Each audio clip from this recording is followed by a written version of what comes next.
Pero a continuación viene la plenaria del mediodía, en este tercer día intenso de Congreso. Ha sido realmente un Congreso extraordinario. Muchas gracias a ustedes por su apoyo y por su presencia. Me voy a tener el honor de presentar a un gran amigo, el doctor José Ramón González Juanatey, pero antes de presentar al doctor Juanatey, dos anuncios muy breves.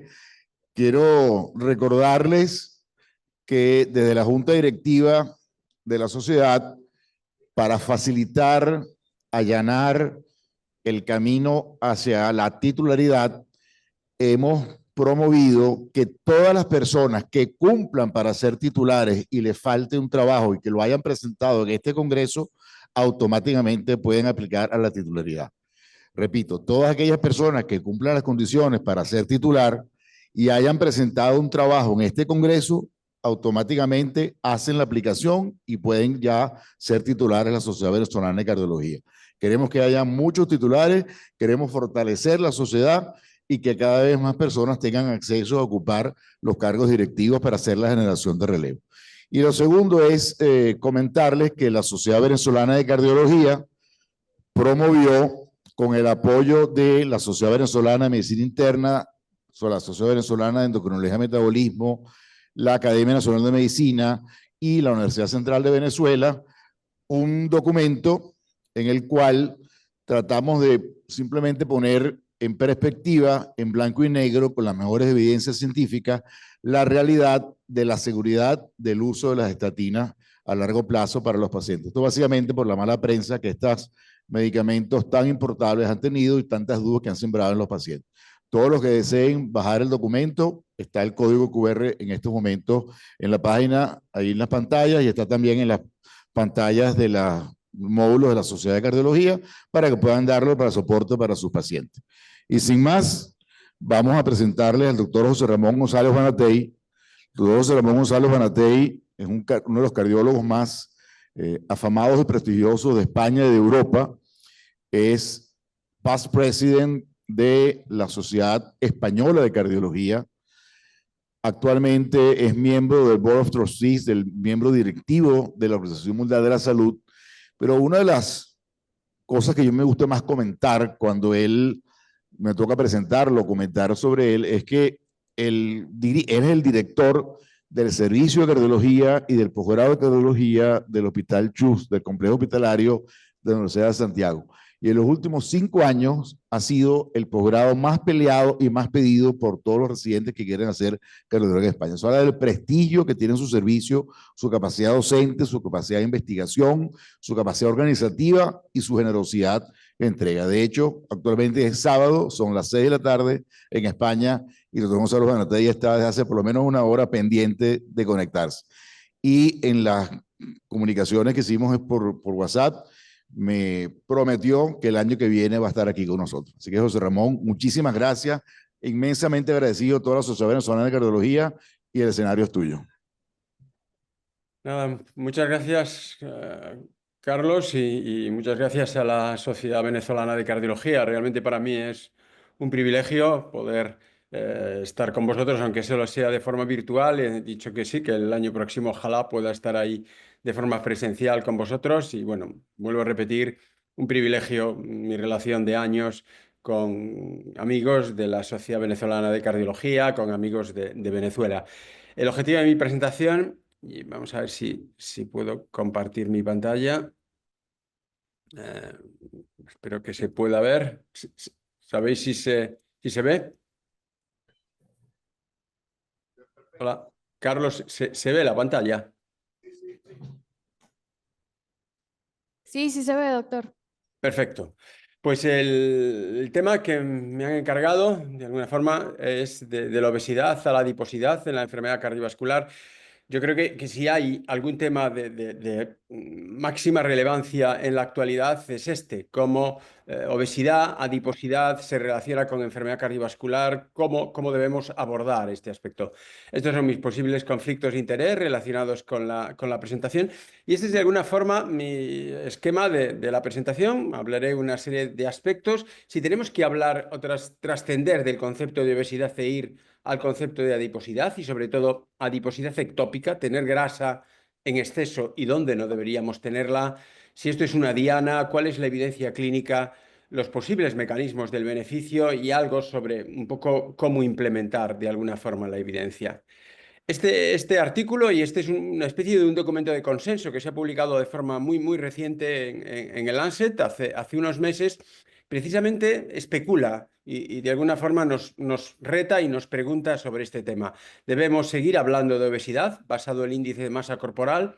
¿O tenemos que hablar de adiposidad? El concepto de adiposidad, de exceso de grasa corporal y sobre todo exceso de grasa corporal donde no debemos tenerla, lo que podríamos llamar grasa visceral, aunque veremos que puede haberla en otros tejidos. Pues bueno, esa sería la propuesta. Yo os recomiendo este artículo porque en realidad reflexiona sobre este hecho y de alguna forma todos podríamos pensar que para el mismo índice de masa corporal alguien podría tener la masa corporal sobre todo en sus huesos y en su músculo y no sería lo mismo que otra persona que para el mismo índice de masa corporal lo tuviese fundamentalmente en su grasa visceral. Por tanto, una nueva propuesta de clasificación basada en este concepto de obesidad.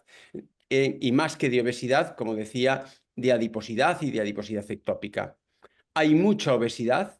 Claro, en cardiología hay mucha obesidad en nuestros pacientes. Esto es un registro que publicamos hace unos años, hace escasamente un año y medio, en donde vemos que obesidad definida como IMC, índice de masa corporal por encima de 30, pues afecta al menos a un tercio de nuestros pacientes con síndrome coronario agudo, es decir, en pacientes que ingresamos por síndrome coronario agudo. Probablemente vuestra realidad sea la misma, pero veis que con sobrepeso, y obesidad y sobrepeso por encima de 27, más del 70%, pues como veis, tienen obesidad o sobrepeso. Por tanto, es algo muy habitual en nuestros pacientes, en este caso, en los pacientes isquémicos que vemos en cardiología. Sin duda, la obesidad y especialmente la adiposidad se relaciona con una serie de elementos fisiopatológicos que en el fondo van a acelerar no solo la aterosclerosis, sino que van a acelerar todas las formas de presentación clínica de la enfermedad cardiovascular y renal.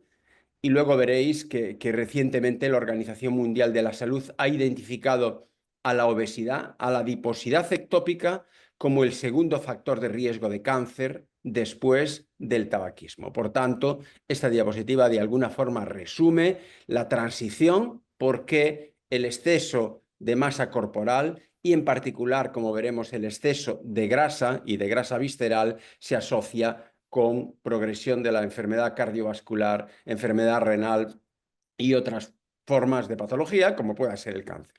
Uno de los conceptos que hubo en el pasado es si podría haber obesos metabólicamente sanos, es decir, obesos con IMC por encima de 30, pero sin ningún otro elemento de riesgo cardiovascular, sin dislipemia, sin hipertensión, sin diabetes. Y este artículo del JACC de hace ya unos años vino a aclarar este tema. No hay paradoja. Una cosa puede ser paradoja de la obesidad y otra cosa es que no hay obesos sanos desde el punto de vista cardiovascular y sin duda podría acuñarse el término de adiposidad, cardiomiopatía o miocardiopatía asociada a la obesidad o cardiomiopatía asociada al sobrepeso y a la adiposidad ectópica. Y especialmente en un área, porque como veis, aumenta al doble, casi el 100%, el riesgo de desarrollar insuficiencia cardíaca. También cardiopatía isquémica y no tanto enfermedad cerebrovascular. Este es un poco un tema de debate, pero está claro que no hay obesidad metabólicamente sana, es decir, no hay obesidad que no se asocie a enfermedad cardiovascular.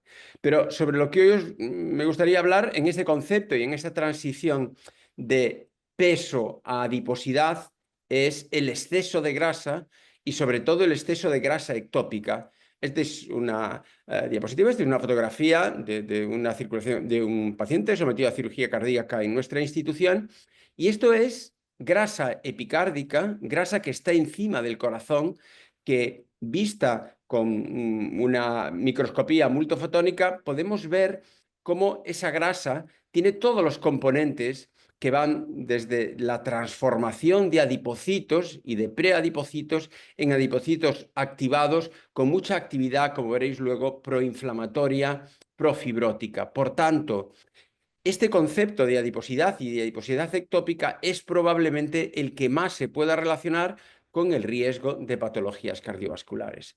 Y en concreto, sobre la grasa que tenemos encima del corazón, la grasa epicárdica, hay una evidencia enorme de su relación con cualquier forma de enfermedad cardiovascular. Vemos cómo podemos identificarla con eco, especialmente con CT.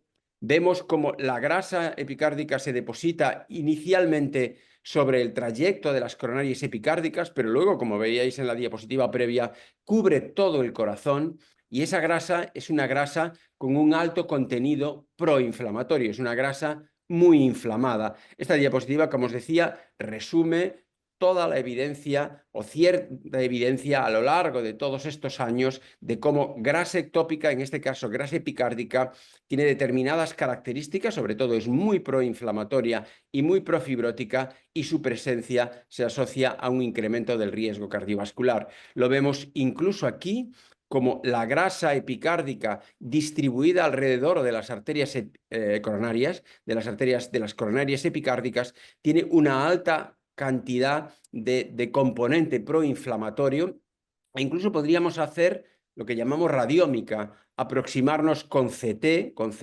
con TAC de alta resolución, a conocer cómo está de inflamada esa grasa y vemos que el grado de inflamación, no solo la cantidad de la grasa epicárdica, sino su grado de inflamación se asocia al riesgo de sufrir infarto de miocardio, de sufrir diferentes formas de enfermedad cardiovascular en un grupo de pacientes, desde el grupo de Antoniades, que es uno de los grupos que más ha trabajado en este área. Por tanto, adiposidad más que obesidad, exceso de grasa y sobre todo de grasa ectópica y especialmente epicárdica en su relación con el corazón, también visceral en otros territorios como abdominal, y no solo la cantidad se asocia al riesgo, sino que la calidad, el grado de inflamación de la grasa perivascular, sobre todo pericoronaria, se asocia al riesgo.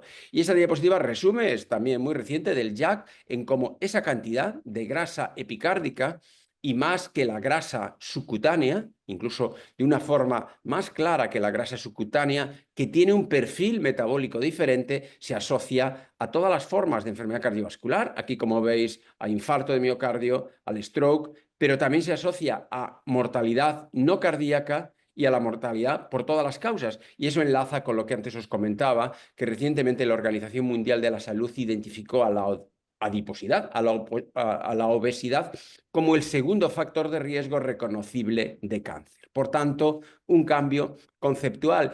Y esta es la idea de grasa ectópica y de grasa, pudiéramos decir, grasa inflamada, profibrótica, esta grasa que está encima del corazón y que también está intraabdominal, estos son datos de diferentes grupos, pero también de nuestro grupo. Durante años hemos estado muy interesados en conocer la actividad metabólica de esta grasa epicárdica en individuos, pudiéramos llamar sanos, que se someten a la cirugía cardíaca por una cardiopatía congénita, a una estenosis aórtica sin factores de riesgo y sin aterosclerosis coronaria, y comparada con la de individuos, de pacientes que se someten a cirugía por enfermedad coronaria. Y vemos que la grasa epicárdica de pacientes coronarios tiene un componente proinflamatorio, protrombótico también y profibrótico. Tres elementos. Es como, diríamos, una grasa disfuncional.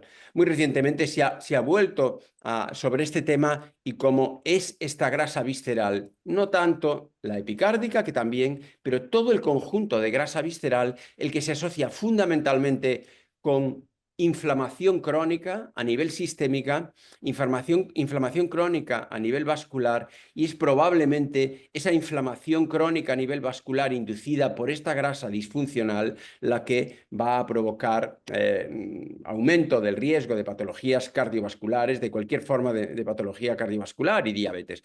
Y de alguna forma nosotros hemos esquematizado este concepto de grasa disfuncional, grasa ectópica excesiva, tanto en diabéticos como en obesos, pero más que obesos, ahora ya este concepto de individuos con excesiva grasa visceral y grasa ectópica, y vemos cómo es esa grasa la que, más allá de inducir resistencia a la insulina y asociarse con el riesgo de desarrollar diabetes, se asocia a cambios funcionales, aparecen adipocitos funcionalmente muy activos que segregan una gran cantidad de mediadores de inflamación, de oxidación, de fibrosis y también de protrombosis. Es ese concepto de grasa visceral profibrótica y proinflamatoria.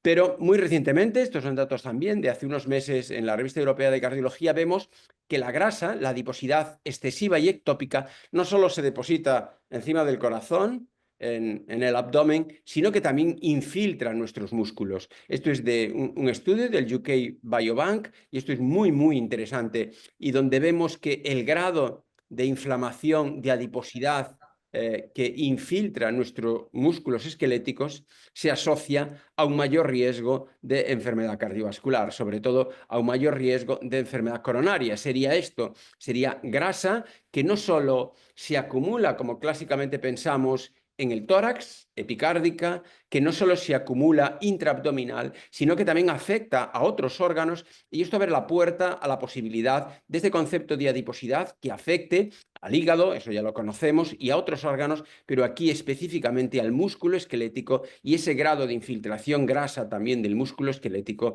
pues sería una relación de alguna forma con el incremento del riesgo de enfermedades cardiovasculares.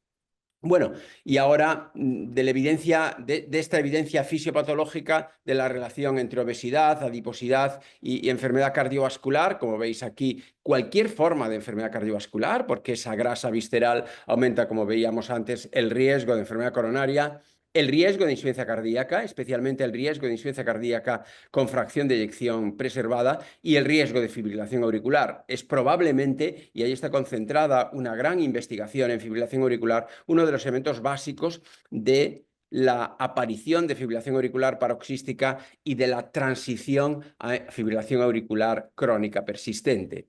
Y la siguiente pregunta es, por tanto, ¿puede ser la grasa disfuncional, los adipocitos disfuncionales, una diana terapéutica? Claro que sí. Muchos de los fármacos que nosotros utilizamos en la actualidad tienen como diana los adipocitos y tienen de alguna forma como diana limitar la disfuncionalidad de esa grasa ectópica. Así lo hace la neprilepsina, valsartán, los ARNI, así lo hacen los SGLT2. De alguna forma también lo podrían hacer los betabloqueantes, los antialdosterónicos. Hay muchos fármacos y más recientemente los agonistas de receptor GLP-1 y tirzepatide, que ahora de alguna forma veremos. Claro que podemos identificar a la grasa ectópica excesiva, disfuncional, como una diana terapéutica. ¿Y cómo tenemos esta evidencia? Bueno, esta diapositiva resumen estudios en pacientes con sobrepeso, obesidad, en donde la reducción del peso con determinadas intervenciones, desde estilo de vida hasta agonista de receptor GLP-1 y más recientemente tirzepatide, se asocia a mejoría pronóstica, pero nosotros podemos intervenir sobre esta grasa disfuncional a través de diferentes mecanismos. Podemos interferir, por ejemplo, modificando nuestro estilo de vida, con ejercicio y con dieta. Y estos son datos también muy recientes de un ensayo clínico, de un estudio llevado a cabo en España, que se publicó en la Revista Europea de Cardiología, en donde suplementar la dieta, en este caso una dieta de estilo mediterráneo, con frutas, verduras, legumbres, suplementada con frutos secos y aceite de oliva virgen extra, es capaz de modificar la actividad proinflamatoria de la grasa ectópica y también la actividad proinflamatoria de los neutrófilos, y esta actividad proinflamatoria reducida se asociaría, y en este estudio se demostró una no solo modulación de la actividad proinflamatoria de la grasa, sino también un efecto sobre la aparición de lesiones coronarias. Y ya más recientemente, pues dos grupos de fármacos que han concentrado un poco el interés de la investigación, tanto agonista de receptor GLP-1 como ISGLT2. Sabemos que ISGLT2 y agonista de receptor GLP-1 son fármacos en la diabetes, pero son fármacos que protegen en lo que pudiéramos llamar síndrome cardiorrenometabólico. Protegen el riñón, protegen el cardiovascular, los SGLT2 fundamentalmente el eje cardiorrenal, disfunción cardíaca, protección renal, y los agonistas de receptor GLP-1 pudiéramos decir que tienen un patrón de alguna forma más complementario, también tienen un efecto cardiorrenal, pero podríamos decir que tienen un efecto más sobre lo aterotrombótico, sobre la aterosclerosis, y esta es la razón de por la que ensayos clínicos recientes, estas son las últimas guías europeas de síndromes coronarios crónicos, han incluido a SGLT2, agonista de receptor GLP-1, sobre todo en diabéticos con enfermedad coronaria,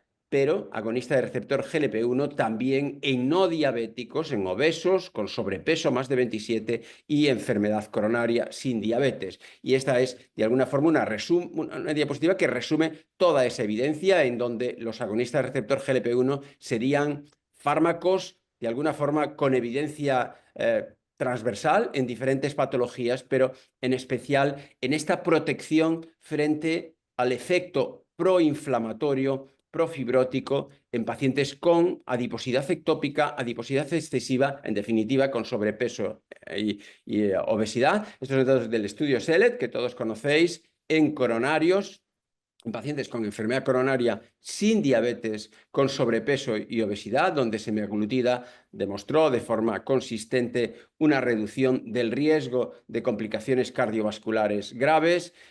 Lo vemos aquí, esto sería el objetivo primario, una reducción del 20% en el objetivo primario, en el compuesto de muerte y de por causa cardiovascular, también un 15%, y también una reducción del riesgo de insuficiencia cardíaca y de muerte por cualquier causa, en ambos casos, que alcanza significación estadística. La pregunta es ¿por qué? ¿Por qué un fármaco como un agonista de receptor GLP-1, en este caso semaglutide, en pacientes coronarios no diabéticos se asocia a un beneficio pronóstico tan llamativo? La respuesta podría estar incluso en esta tabla del propio New England, de la publicación original del SELECT. Probablemente podríamos responder que es un mecanismo multifactorial, ya que reduce el peso, reduce la circunferencia de la cintura y, por lo tanto, seguramente la adiposidad ectópica, reduce la presión arterial, reduce la inflamación, en este caso medida por proteína C reactiva de alta sensibilidad, multifactorial.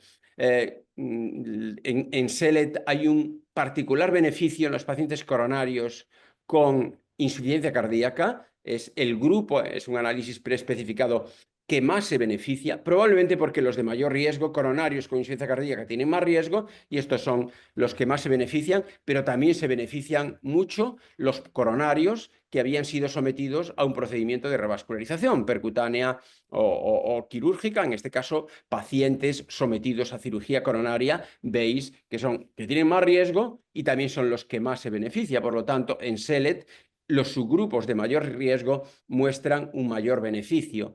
Pero en ese concepto de fármacos que podrían no solo modular o reducir la grasa ectópica, sino modular su funcionalidad, iría estos datos. El estudio SELECT se llevó a cabo durante el COVID y vemos que en pacientes que desarrollaron COVID durante el estudio, semaglutide reducía la mortalidad por cualquier causa, no la cardiovascular, pero sí la no cardiovascular.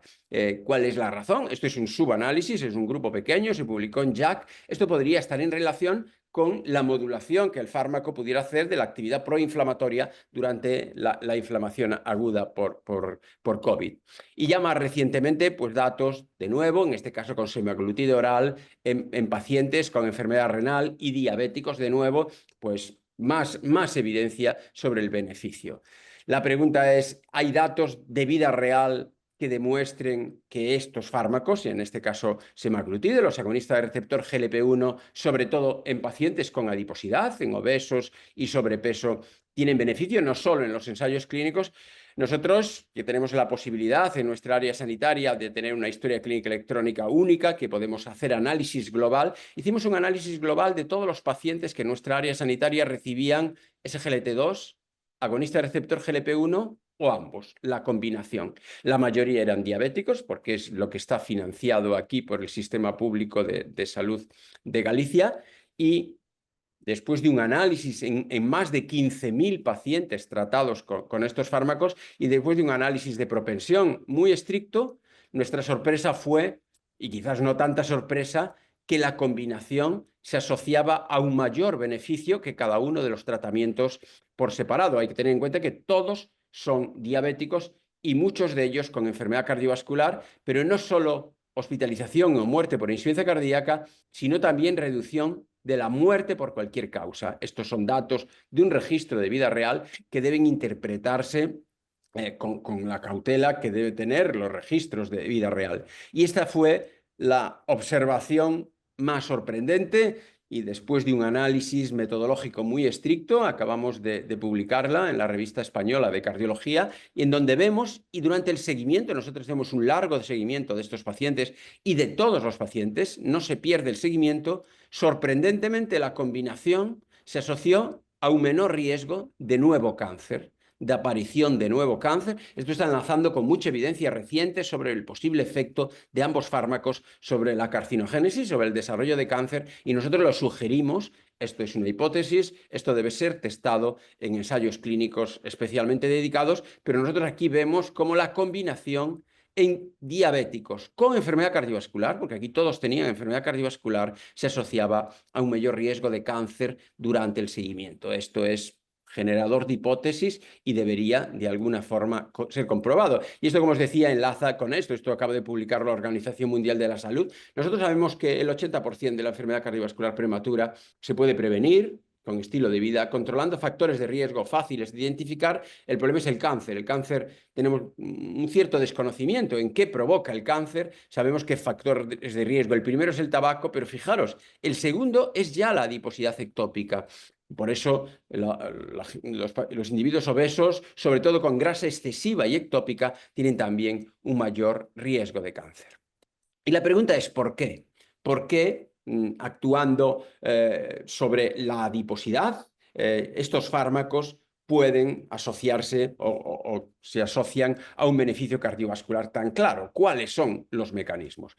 De entrada, los mecanismos podrían ser la reducción del peso. Sin duda, la reducción de peso, y vemos aquí datos del SELET, en donde los pacientes tratados con semaglutida tenían una clara reducción del índice de masa corporal. Hay que tener en cuenta que estos fármacos reducen el peso, reducen la grasa, pero también reducen el músculo. Hay que tener un poco de cuidado con la sarcopenia en pacientes tratados con agonista receptor GLP-1 y recomendar ejercicio y ejercicio de fuerza para reducir la reducción de masa muscular en este contexto. ¿Y cuáles son los mecanismos? Nosotros hemos trabajado mucho en esta área y hemos publicado múltiples datos sobre el efecto de agonistas o de diferentes fármacos sobre la funcionalidad de la grasa, como en este caso los agonistas receptor GLP-1 modulan la actividad proinflamatoria, profibrótica y protrombótica de la grasa. Muy recientemente en JACC, en la revista del American College of Cardiology, hemos publicado este artículo en donde en grasa epicárdica obtenida de pacientes que se sometían a cirugía cardíaca de revascularización coronaria, grasa epicárdica muy inflamada, muy profibrótica, vemos como los cultivos de la grasa epicárdica de esos pacientes sometidos a tratamiento en cultivo con semaglutida en verde frente a placebo, observábamos un claro cambio en el perfil metabólico, en el perfil fenotípico de esta grasa, especialmente reducción de marcadores de grasa asociados a inflamación, asociados a fibrosis y asociados a trombosis, porque habitualmente se relaciona la grasa epicárdica y la grasa visceral con inflamación, con fibrosis, de ahí la relación con la insuficiencia cardíaca, con fracción de eyección preservada, pero aquí también con menos vulnerabilidad de la sangre, menos mediadores de protrombosis, menor riesgo de trombosis vascular. Lo vemos aquí como semaglutida modula los niveles circulantes de FAC4 que están directamente relacionados con la inflamación, y de alguna forma esta diapositiva resume este efecto sobre componentes de inflamación, componentes de fibrosis y componentes de trombosis. Por tanto, habría un efecto completo, de alguna forma más transversal, sobre la disfuncionalidad de la grasa, en este caso de la grasa visceral. Muy recientemente también del Summit, con tirzepatide en pacientes obesos con insuficiencia cardíaca y fracción de eyección preservada, en donde tirzepatide demostró beneficio en el objetivo primario, pero aquí os quiero traer cómo también tirzepatide, un agonista dual, se asocia a una reducción muy llamativa de la grasa epicárdica, y probablemente esa reducción de la grasa epicárdica y esa modulación de la disfuncionalidad de la grasa epicárdica sea las razones o una de las principales razones de los hallazgos en el ensayo clínico, del beneficio en el ensayo clínico. Esto es un área de un desarrollo enorme. Esta diapositiva resume toda la investigación en este área. Yo diría que es el área de investigación en medicina más activa en este momento, y vamos a tener un gran número de fármacos, un gran número de posibilidades de intervenir específicamente en este momento sobre la grasa disfuncional, que, como veis, es un claro mediador de enfermedad cardiovascular, de enfermedad renal, pero también enlaza el cáncer con la enfermedad cardiovascular, con la enfermedad renal. Habrá que ver, porque hay datos también en Alzheimer, en deterioro cognitivo, y podría ser como un mecanismo transversal que la inflamación podría estar en la base de ese posible beneficio más allá de la enfermedad cardiovascular. Hay mucha investigación en marcha con tirzepatide, este es todo el programa de tirzepatide, pero también con otros agonistas. ¿Y ya qué hacer? Bueno, nosotros en nuestro servicio de cardiología tenemos una organización asistencial por procesos. Este es un poco qué hacemos en pacientes sobre todo con síndrome coronario agudo, pacientes con cardiopatía isquémica. Intentamos identificar a aquellos que tienen la financiación en este momento en Galicia, que son obesos, con diabetes especialmente, y en ellos, al alta, muchos de ellos, intentamos introducir agonista de receptor GLP-1, también ISGLT2, y de alguna forma vemos que si nuestros pacientes son diabéticos, al alta hospitalaria, dentro de nuestro proceso, en este caso que pudiéramos llamar de diabetes en pacientes con enfermedades cardiovasculares, nosotros utilizamos la combinación de ISGLT2 y agonista de receptor GLP-1, frecuentemente asociado a metformina, para, por un lado, lograr el control cardiometabólico de nuestros pacientes diabéticos, y, por otro lado, buscar el beneficio cardiovascular que demuestran los ensayos clínicos. Esta es ya mi última diapositiva. Al final tenemos que conocer, generar nuevo conocimiento, conocer las guías de práctica clínica y ver cómo implementar esa evidencia que tenemos en los pacientes individuales, porque al final ese es nuestro objetivo y tenemos que medir cómo somos capaces de trasladar a nuestros pacientes la mejor evidencia, en este caso en un área de un desarrollo científico enorme y, sobre todo, de unas posibilidades de intervenir mejorando calidad y cantidad de vida de nuestros pacientes también de una forma muy significativa. Muchas gracias.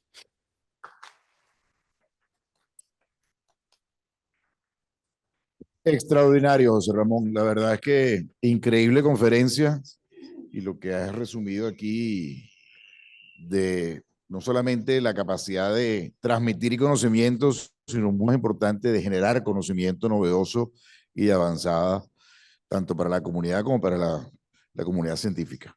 Tenemos tiempo para dos preguntas muy breves. Una pregunta que te quería hacer antes de que se levante alguien del público.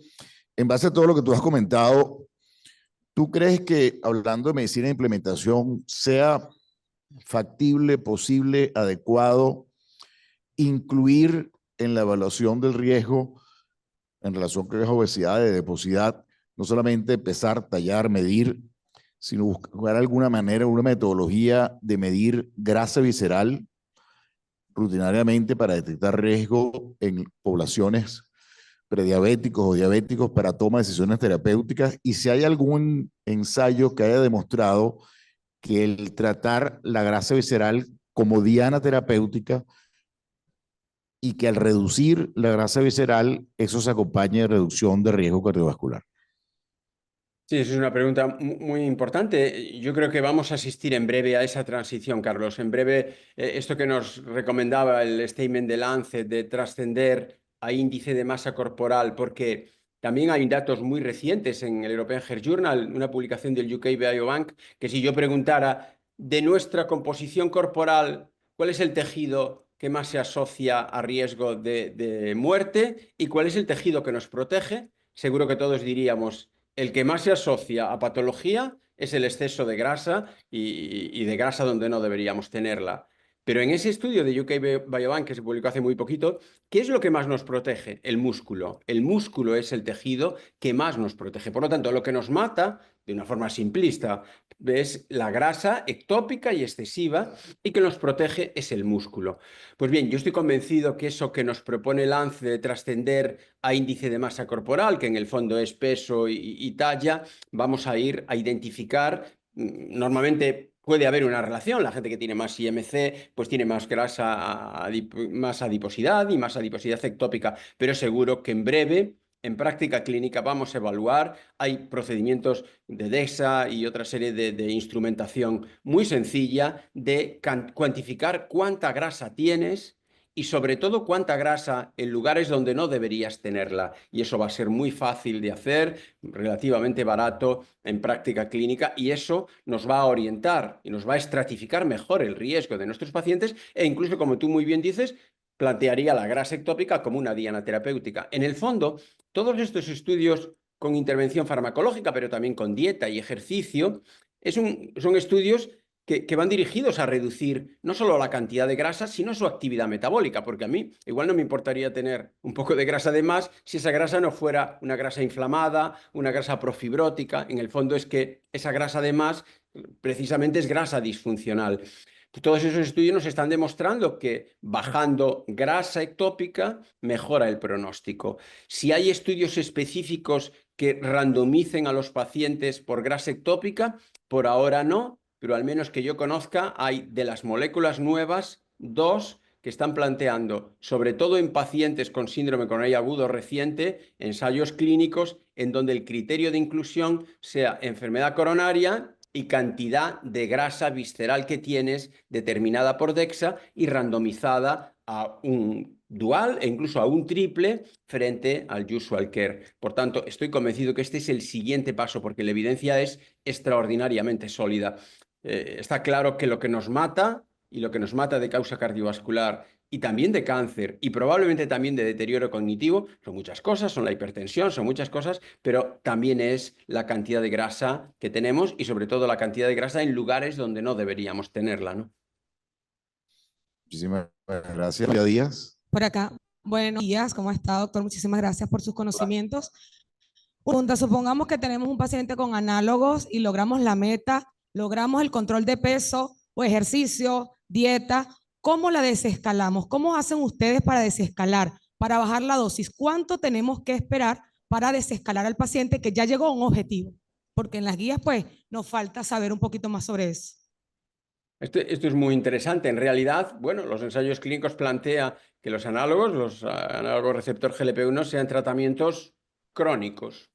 El problema, y sean tratamientos crónicos, y en realidad está en la estrategia terapéutica, pues de un diabético de forma crónica o de un obeso de alguna forma, de forma crónica, pero en cardiología normalmente nosotros vemos a pacientes con patología cardiovascular, sean diabéticos o no diabéticos, con obesidad, entonces de alguna forma son tratamientos crónicos. El problema está en, más allá de desescalar. Primero, yo creo que estos fármacos son útiles para que el paciente también sea consciente y se sensibilice a cambiar su estilo de vida. Tú si le dices a alguien con un peso muy excesivo que empieza a hacer ejercicio, no lo puede hacer por limitaciones. Entonces estos fármacos pueden ayudarle.